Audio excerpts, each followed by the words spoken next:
Bonjour, bonjour, nouveau dimanche, nouveau podcast. J'espère que ça continue à vous plaire. En tout cas, merci infiniment pour vos retours.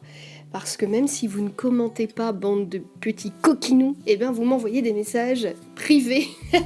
Donc merci beaucoup. Mais n'hésitez pas également à commenter aussi et à mettre des petits pouces et à vous abonner.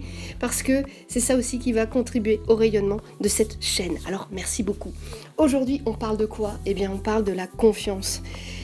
Avoir confiance en son travail et comment faire pour avoir enfin confiance en son travail. Ça fait 10 ans que je fais ce métier, tu le sais.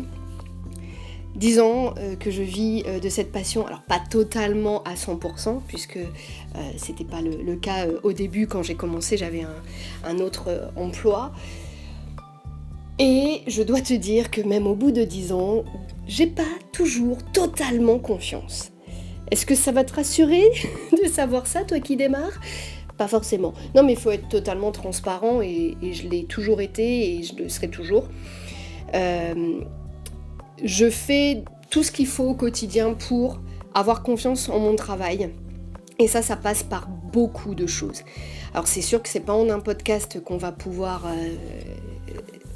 parler de tout, mais forcément, pour s'apporter plus de confiance en son travail, eh bien, il faut se border sur plein de choses, c'est-à-dire très bien préparer ses séances photos. Comme ça, au moins, on évite des déceptions.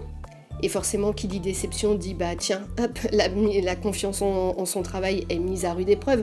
Quand un client vous dit ah oui, mais c'est dommage, on avait fait des photos avec ceci et elles sont pas sur la galerie, c'est vraiment dommage, hein. Toutes les photos sont belles, mais il manque celle-ci.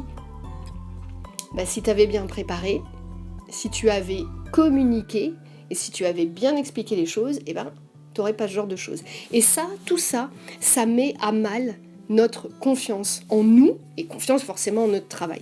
Alors quelque chose que j'ai fait depuis le début, c'est de montrer mon travail aux copains et aux copines.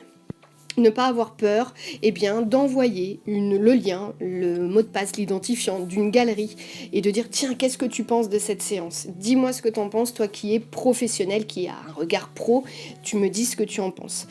Ça fait beaucoup de bien parce que du coup, quand les collègues vous disent écoute, t'as fait un travail formidable, je peux te dire que forcément, quand tu envoies ensuite la galerie à tes clients, tu y vas en toute confiance parce que toi, tu sais que t'as donné le meilleur. Et puis, les copains qui ont vu le travail te disent que oui, effectivement, c'est jusqu'à non. Donc ça aide. Alors, il va sans dire que c'est pas évident de faire ça et puis qu'on va pas balancer ces galeries à tout le monde. Donc, il faut le faire avec une ou deux personnes de confiance. Et c'est pour ça que il faut s'entourer et il ne faut pas rester tout seul dans son coin. Il ne faut pas avoir peur de se créer des amitiés avec des copains et des copines juste à côté de chez soi. C'est pas parce qu'on sera copain avec la photographe qui est à 2 km de chez soi que la copine elle va apprendre notre travail, etc. Enfin, c'est toujours un peu les mêmes choses que je raconte, mais voilà. Je vous rappelle à cette vidéo où je vous disais ne pas voir en l'autre la concurrence, mais c'est totalement ça. Vous voyez, la confiance en son travail, la confiance en soi, c'est quelque chose que l'on va travailler avec plein de choses. Forcément, si tu trouves que tes tarifs sont pas top, ça n'aide pas à la confiance en soi. Si tu trouves en effet que tu ne te vends pas au juste prix, ça n'aide pas à avoir confiance en ton travail, parce que tu dis de toute façon je ne vaux que ça, donc voilà, hein, je peux pas faire mieux, je vaux que ça. Ça n'aide pas. Il faut aussi savoir se connaître, donc ça je le dis toujours, mais une bonne connaissance de soi aide à accepter ses faiblesses et connaître bien ses forces, ça c'est important. Donc il y a un grand travail, un long travail pour avoir confiance en son travail. Mais malgré tout, n'ayez pas peur que... c'est pas parce que ça fait 10 ans que t'es installé, que tout va bien pour toi, que de temps en temps tu dis « Ah, tiens, pourquoi ? Tiens, j'ai comme peur. J'ai un peu peur avant de rendre la galerie. » Et moi, ça m'arrive très souvent. Alors, je l'ai identifié le problème. Le problème, c'est que je veux tellement rendre heureux les gens, je veux tellement continuer à leur faire vivre quelque chose de magique parce qu'on vit, comme je vis très peu d'expériences photo, parce que c'est pas que je sélectionne, mais c'est comme ça, hein, la sélection se fait naturellement, mais je vis très peu d'expériences photo par mois. Et quand j'en vis une, forcément, je me donne à fond. Et donc j'ai envie que les photos soient à la hauteur de ce moment extraordinaire. Et forcément, J'ai toujours la boule au ventre. Mais c'est plus, moi je vais l'apparenter plus comme le trac avant de monter sur scène. Avant que le rideau s'ouvre, et ben voilà, c'est plus ce trac-là. Mais une fois que la galerie est lancée, je sais de toute façon que moi j'ai donné le meilleur. En revanche, si toutefois je me disais ah tiens là j'ai peur parce que j'étais pas au top ou j'ai pas rendu les photos qu'il fallait, là je vais me dire là c'est autre chose, c'est un problème de technique, etc. Ne rendez que les photos dont vous êtes extrêmement fiers. C'est comme sur son site internet, c'est comme sur les réseaux sociaux, on ne montre que ces super photos qu'on adore. Les autres, c'est pas la peine.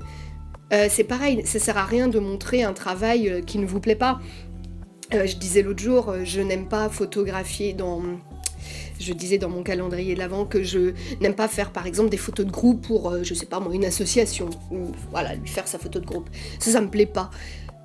Je vais pas aller montrer ce genre de choses. Si toutefois j'en faisais pour X ou Y raison, je vais pas aller communiquer là-dessus. Voilà, je ne communique que ce blablabla. Et voilà, j'ai buté. Je ne communique que sur ce que je veux travailler.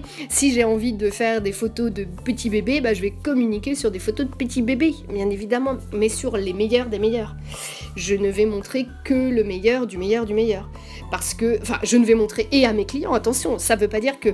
Ce que je veux dire, c'est que dans une galerie photo, quand tu vas rendre une galerie, il faut que ce ne soit que le meilleur du meilleur. D'où la nécessité de savoir trier et de ne pas avoir peur de trier ses photos. Tout ça va contribuer à la confiance en soi et en son travail, vraiment. Donc je le redis, communique avec les copains et les copines aux alentours, n'aie pas peur de montrer une galerie complète, mais fais-le à un photographe, quelqu'un dont c'est le métier. Donc tu montres ton travail et tu le fais à chaque fois, au début, quand tu en es à tes débuts, si tu démarres dans le métier, moi je te conseille de le faire à chaque fois, chaque séance, et vous faites un échange comme ça de galerie. Et ça va contribuer à te dire, tiens, la collègue, elle m'a dit ça. Ah ouais, elle m'a dit que là, les deux photos, elles étaient hyper similaires, mais elle a raison. Tiens, je vais supprimer ça. Et puis, je vais faire un meilleur choix. Comme ça, je ne vais rendre que le meilleur du meilleur à mes clients. Et ils seront ravis parce qu'ils auront que de très belles photos. Et puis, ils ne sauront même pas où donner de la tête, tellement elles sont canons.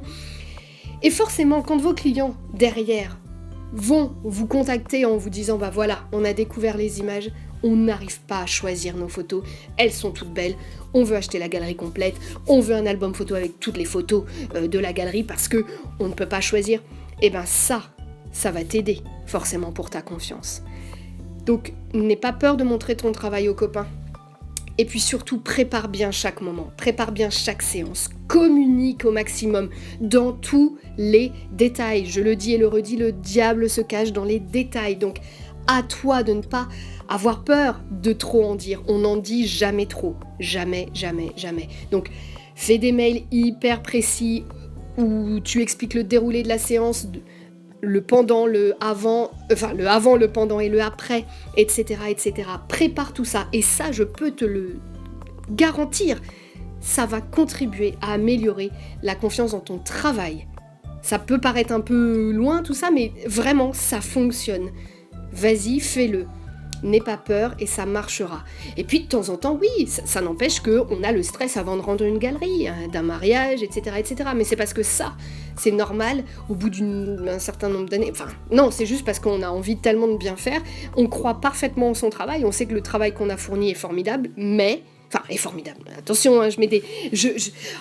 Vous le savez, tout ce que je vous dis là, je mets des guillemets. Je ne suis pas en train de dire attention, je suis la meilleure, etc. Mais bon. Vous avez compris, j'espère, mes propos. En tout cas, merci infiniment d'avoir regardé, de m'avoir écouté. Je vous souhaite une très belle journée, un bon dimanche. Prenez soin de vous. On se retrouve plus tard, en janvier. Vous verrez quand. Restez sur les réseaux. Restez connectés, je vais y arriver, restez connectés sur les réseaux et vous verrez tout ça. Je vous retrouve bientôt, je vous souhaite de belles fêtes de fin d'année, je vous embrasse, prenez bien soin de vous, profitez de chaque instant. À très vite. Ciao.